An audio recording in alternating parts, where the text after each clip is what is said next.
Good news can often get overlooked or buried by the negative in our everyday lives. So let's change that. I'm Adrianna. And I'm Wyatt. We're just two ordinary people without any special qualifications or anything, trying to navigate life. We invite you to join us as we share wholesome stories, news articles of hope, and ideas about how we can all make the world just a little bit brighter. We are Uplifting Positive Stories.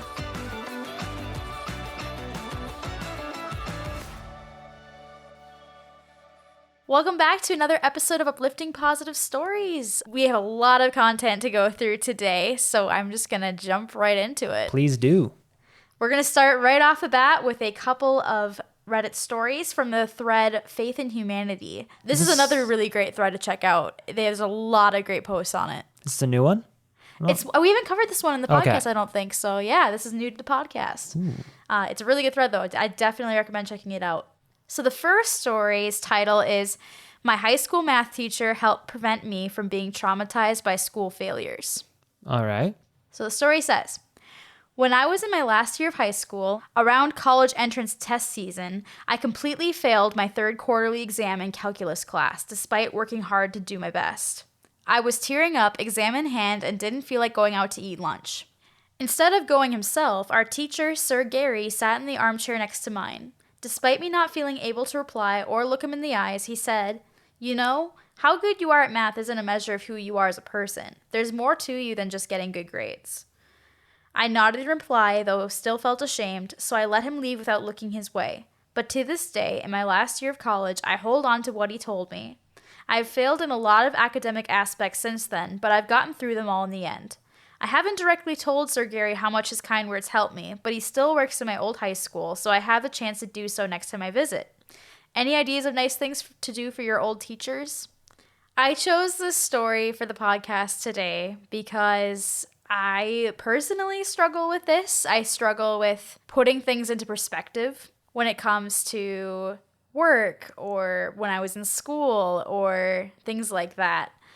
I tend to overthink it, and if I do badly on something, I think, oh no, the world is ending, and I make way bigger of a deal than it really is.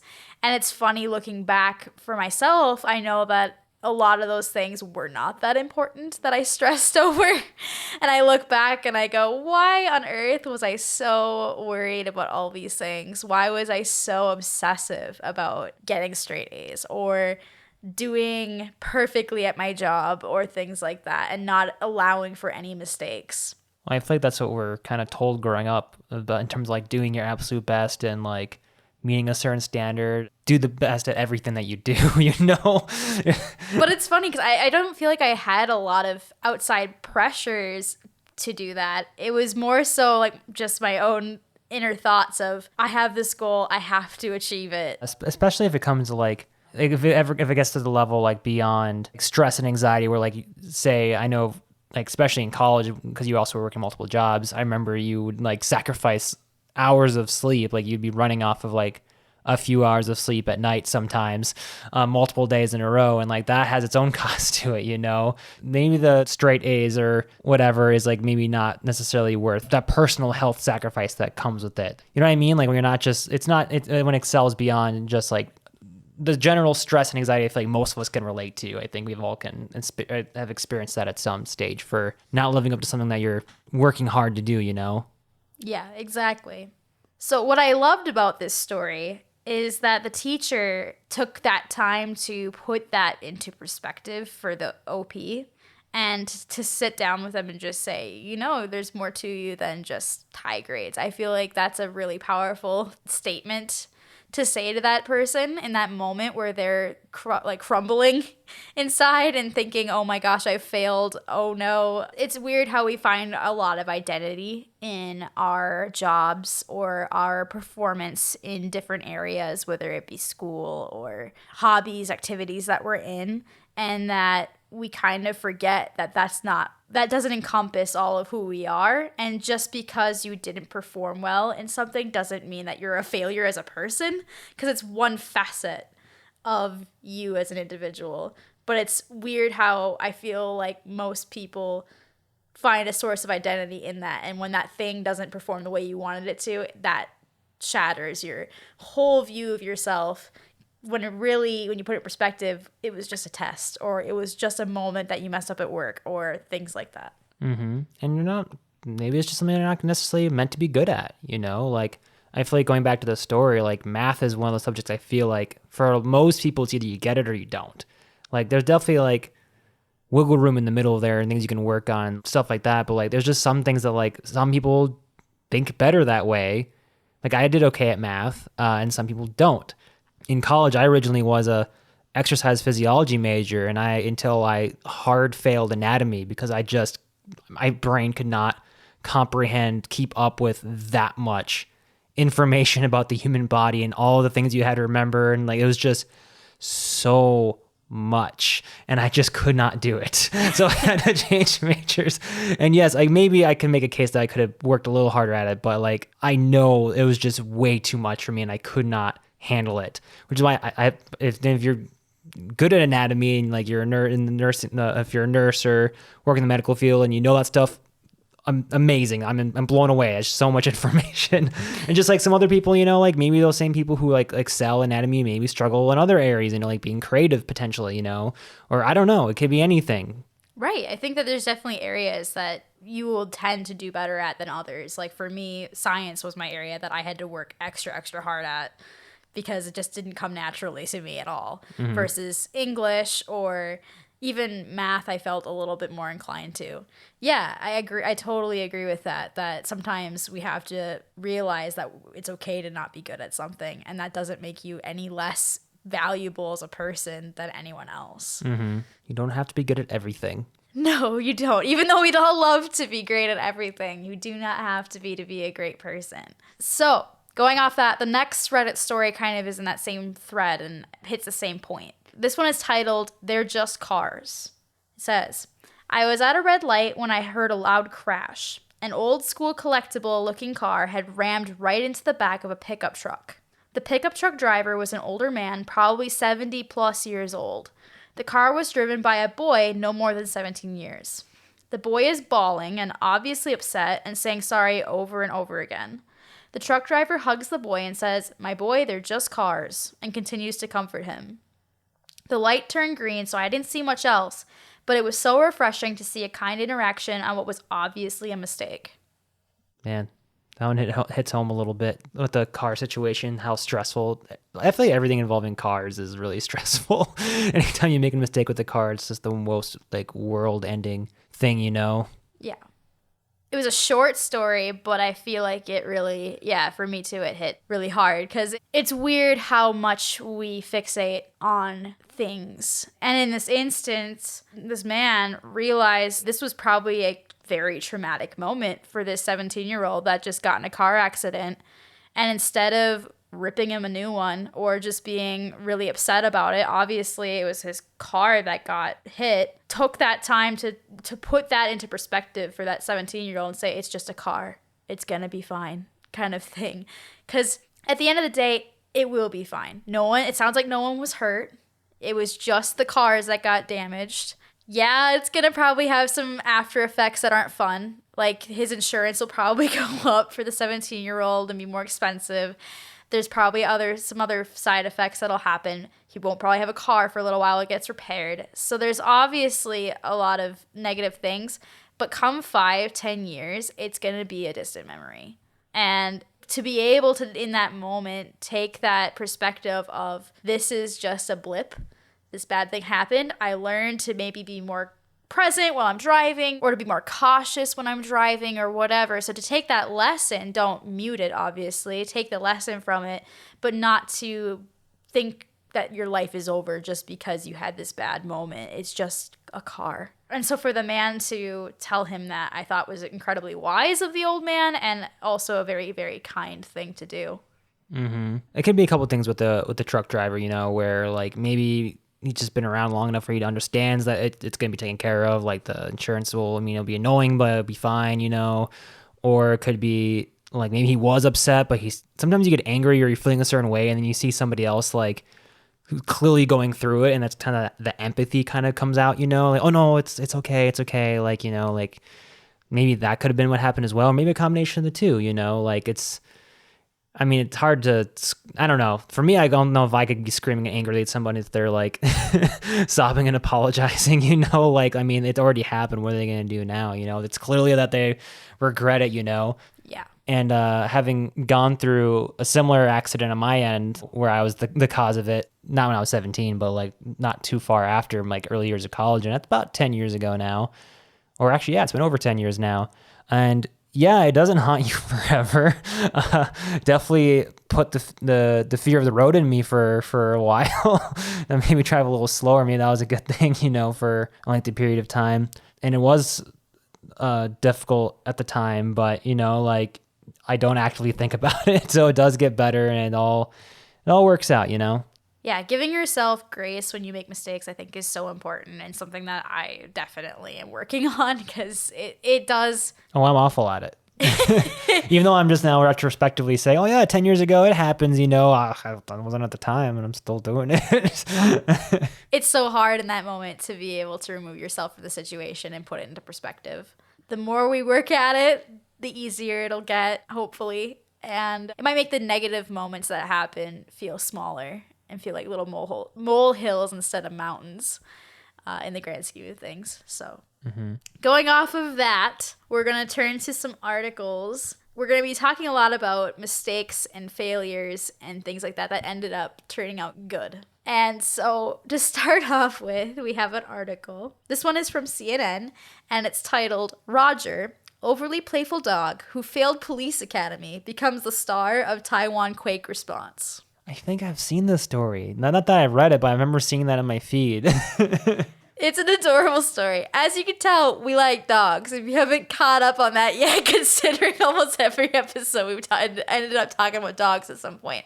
But I thought this one fit really, really well. So this story is about a Labrador Retriever. He was originally going to be a drug-sniffing dog, and he failed in his training. So he ended up becoming a rescue dog instead. Drug-sniffing dogs are supposed to have a very calm demeanor, versus rescue dogs, I guess having a bit more overly friendly and playful demeanor is actually helpful because they have high energy.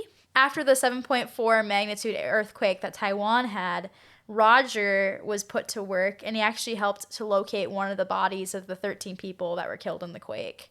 Oh, wow. Yeah.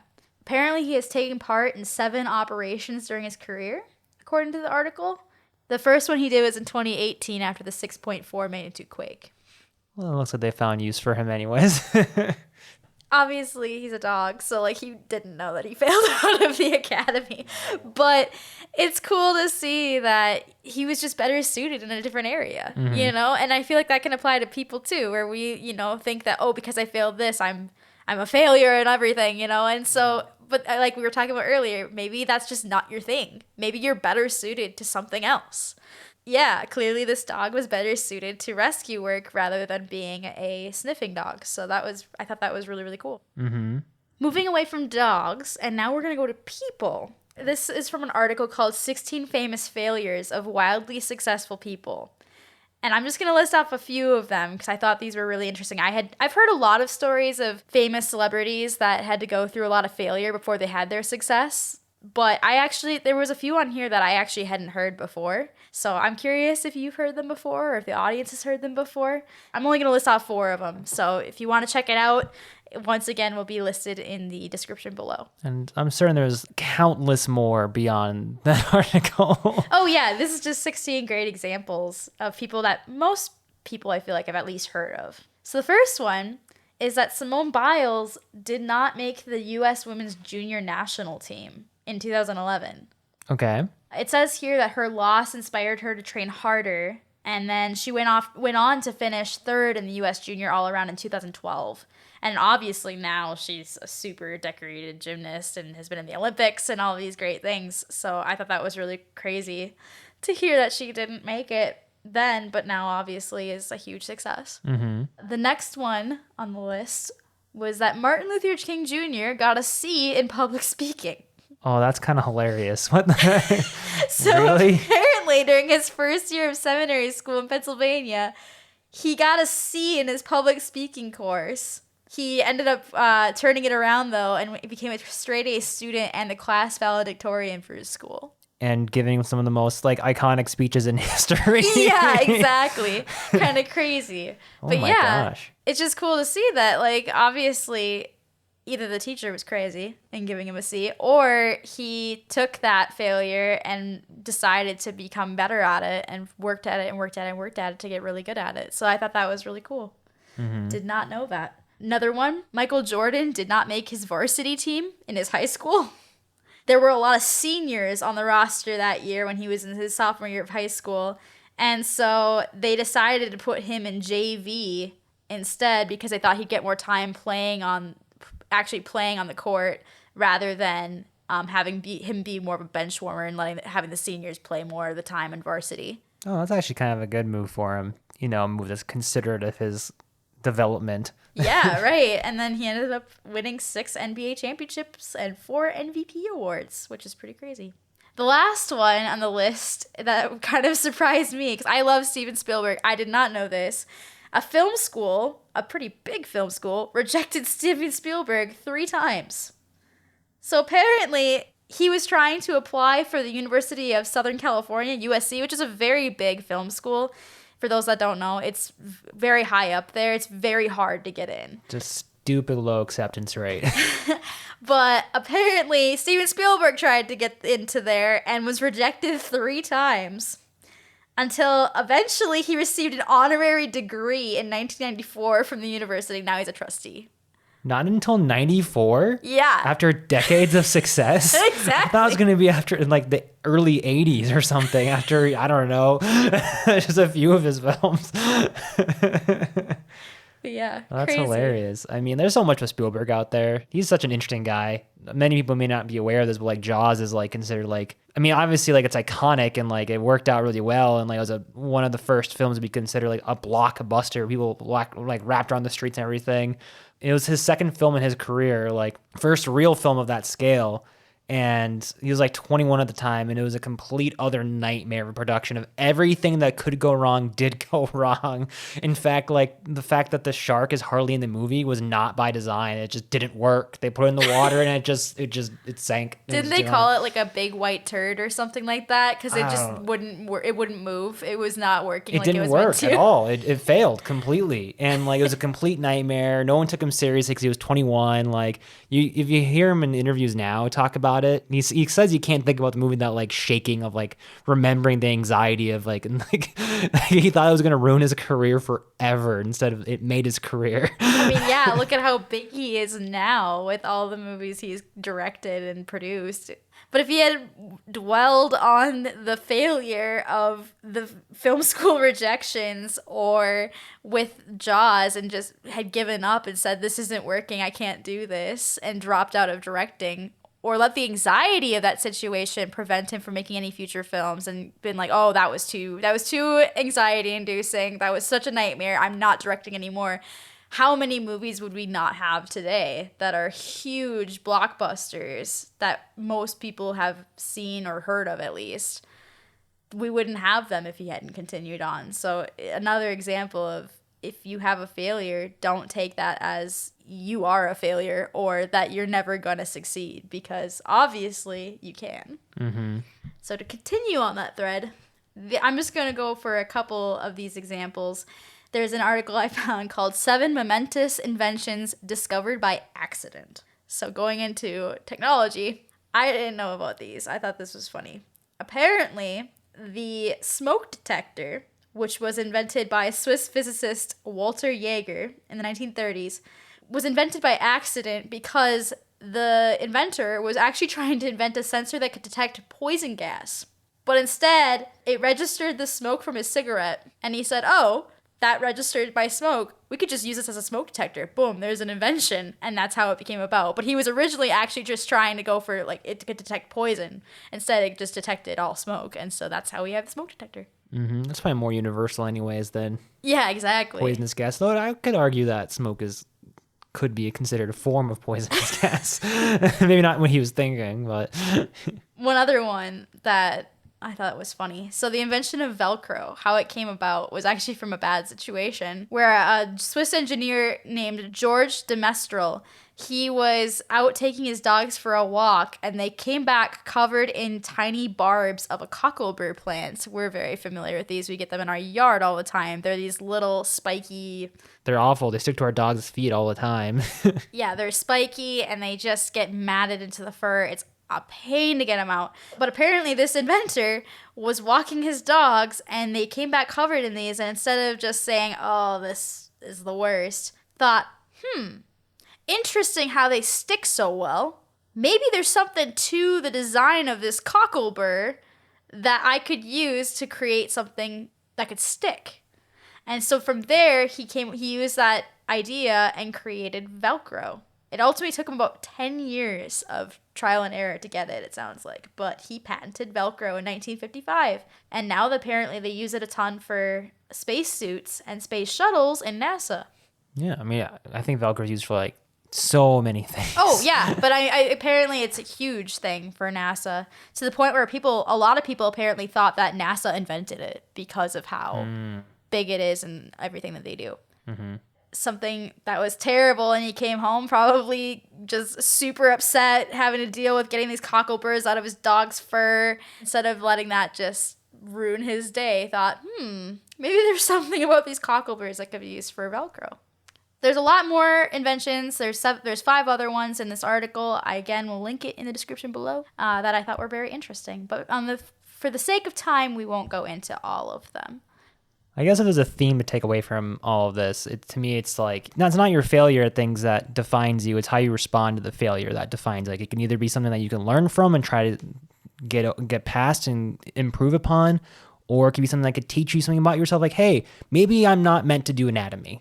Like maybe I'm not meant to do that thing. I'm meant to do something else instead. Or it's that thing that's like, okay, I'm going to learn from this, and it's going to drive me to do even better and to achieve better, and to excel, and then come back for the championship next year, like I'll make the team next year, So it's all, failure is really only just when you just give up or stop trying, like it's really just how you respond to the failure that really like makes or breaks it for you. And you never know, too, if that failure might end up leaving a door open that might be better suited to you for your future, too. Sometimes, like they say, one door closes, another door opens. Sometimes maybe that wasn't the best route to go, in your life, and then you find something better that works. I know for me personally that there's a lot of moments I can look back where I thought, oh my gosh, I failed at this thing and my life is over and everything's not going to work out the way I planned, and oh no. Like, for example, for me, I was hoping to get into a university when I was applying in high school, and I worked my butt off. I got as good of a GPA as I possibly could on my test scores for like the ACT, which is like the Midwest version of like the SAT. I worked so hard. I poured so many hours into it. And I did a lot of community service. I did a lot of activities. I tried to really get my resume as good as I could. And I didn't get accepted. And I remember being so crushed when I got my letter in the mail saying I had not been accepted into their school. Because I had this whole vision in my head of that's what I need to be successful, is to go to this school because I have this degree and blah, blah, blah, blah, blah. And looking back, it's funny because I'm so glad that I didn't end up going there, because literally my first year of college is when I met Wyatt, my husband. Hey, yo, that's me. And had I gone to that school, we would have never met. And I also got to do a lot of awesome film projects in my school and meet a lot of people in our community that really helped out with those. Obviously, my friends and my family are where I live here now because we still live in our same hometown we grew up in. I don't think I'd be nearly as happy with my life as I am right now had I gone down that road. So it's funny how sometimes what might feel like a super huge failure or roadblock might actually be pushing you in a direction that might end up working out for the better. You just won't see it until down the road. Mm-hmm. And if I hadn't have failed anatomy, I wouldn't have switched majors, and then same thing, I wouldn't have met you. So it all worked out. Exactly. I guess my advice to myself and to others is to give yourself grace. We all make mistakes. Nobody's perfect. And The best we can do is the best we can do. If you put all your effort into something, that's all you can do. Don't beat yourself up over things that don't go perfectly. Because we are so multifaceted, and there's so much more to you as a person, I can guarantee, than whatever thing you feel like you failed at. Thank you so much for joining us for another episode of Uplifting Positive Stories. Feel free to join our Facebook group where you can post anonymous stories of positivity or share news articles that you find that you think are hopeful. Otherwise, you can also share them directly to us at our Gmail at upliftingpositivestories@gmail.com. Thanks so much for joining us, everybody. And stay positive.